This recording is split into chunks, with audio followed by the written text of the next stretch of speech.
여러분들은 가을이 찾아왔다는 것을 어떻게 느끼시나요? 저는 나무가 옷을 갈아입었을 때 가을이 찾아왔다고 느끼는데요. 노란색이나 붉은색 옷을 입은 나뭇잎들을 보면 알록달록하고 참 예쁘더라고요. 그럼 왜 나무는 가을이 되면 옷을 갈아입을까요? 그리고 식물들은 어떻게 겨울 준비를 할까요? 이번 영상은 단풍이 드는 원리와 식물들의 겨울 준비에 대해 알려드리려고 해요. 단풍이 드는 이유는 나무가 겨울에 동상을 막기 위해 나무가 더 이상 땅으로부터 물을 빨아들이지 않기 때문입니다. 그러면 나무는 광합성을 할 수 없게 됩니다. 그러면서 잎 속에 있던 초록색을 내는 엽록소는 힘이 약해지고 본래 갖고 있던 붉은색 또는 노란색을 드러내게 됩니다. 이렇게 나무는 가을부터 겨울 준비를 서서히 시작합니다. 식물들은 추운 겨울을 어떻게 보낼까요? 식물들은 저마다의 방법으로 추위로부터 자신을 보호한다고 해요.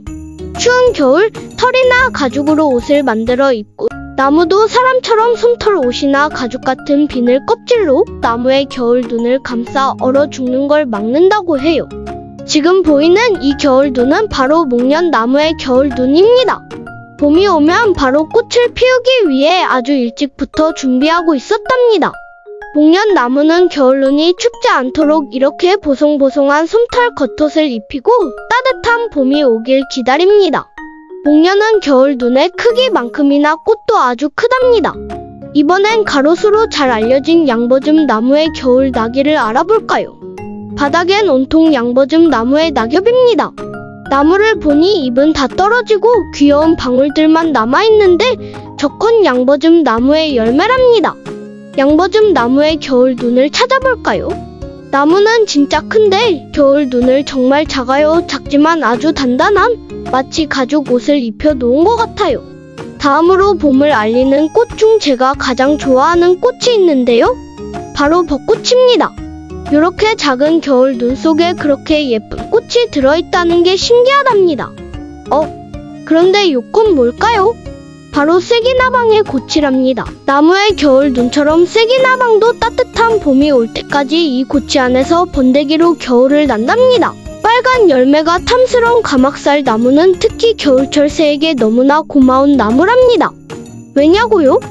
겨울엔 추위로 인해 얼어 죽는 새들도 많지만 먹이가 없어 굶어 죽는 어린 새들도 많답니다. 새들이 겨울에 번식을 잘 하지 않는 이유도 먹이가 없기 때문입니다. 그런데 겨울 내내 열매를 달고 있는 가막살 나무가 얼마나 고마울까요? 새들의 겨울나기를 도와주는 가막살 나무야 고마워. 빨간색 별 모양 잎이 화려한 단풍나무의 겨울 눈도 빨간색입니다. 단풍나무도 꽃이 필까요? 네, 아주 작지만 봄이 되면 꽃을 피우고 벌을 부른답니다. 여기 배가 홀쭉해져 죽은 무당거미가 보이네요. 무당거미는 추운 겨울이 오기 전 알을 낳고 생을 마감한답니다. 은행나무도 상수리나무도 모두 겨울 눈을 만들고 비늘 옷을 입혀 겨울의 추위를 대비한답니다. 다음 계절을 미리미리 준비하는 꽤나 부지런한 나무들이네요. 그럼 풀들은 추운 겨울을 어떻게 견딜까요? 겨울 초입에 들어선 지금 계절에도 길가에 초록으로 자라는 풀들을 보실 수 있는데요. 이 풀들은 어떻게 겨울의 추위를 이겨내는 걸까요? 지금 보이는 풀들은 대체로 두해살이로 가을에 싹을 틔우고 추운 겨울 매서운 바람을 피하기 위해 땅에 납작 누워 있으며 사방에 잎을 펼쳐 햇빛을 골고루 받도록 장미꽃 모양처럼 펼친 듯 보여 로제트 식물이라고 부른답니다. 로제트 식물들은 따뜻한 봄 대신 겨울을 선택한 걸까요? 이유는 다른 식물들과의 햇빛 경쟁을 피하기 위해서랍니다. 봄이 되면 큰 나무와 큰 식물들의 잎에 가려 햇빛 한 점 보기가 힘들어집니다.